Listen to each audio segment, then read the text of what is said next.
Bond is set at $800,000 for a 19-year-old charged in connection with an early morning shooting at a Wichita Falls club that wounded 3 and killed 1. And police are looking for several possible persons of interest.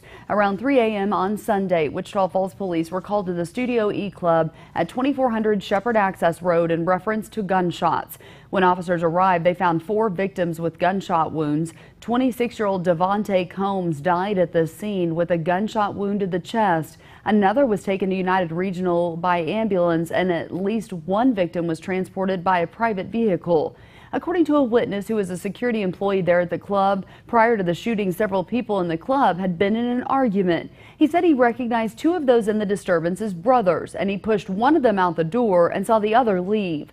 The witness said he then saw the one he pushed outside get an Uzi-style gun from the trunk of a car out in the parking lot.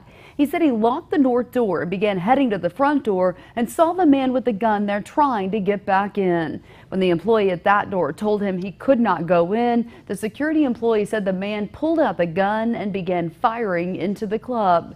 During the investigation, police say United Regional surveillance showed 19-year-old Trevon Johnson dropping off a victim at the emergency room. According to authorities, the eyewitness identified Johnson through a photo lineup as the man he saw shooting at the club. At this time, Johnson is charged with 4 counts of deadly conduct for allegedly firing the shots that hit 4 people. Wichita Falls police are still looking for several persons of interest. They urge anyone with information regarding this shooting to please contact police.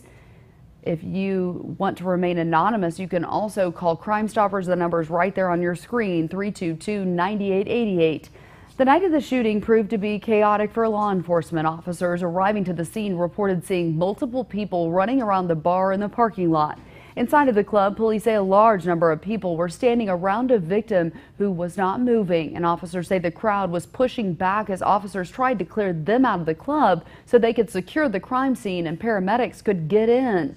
Police say they arrested 28-year-old Christopher Douglas that night after police say he was pulling officers and first responders away from a shooting victim.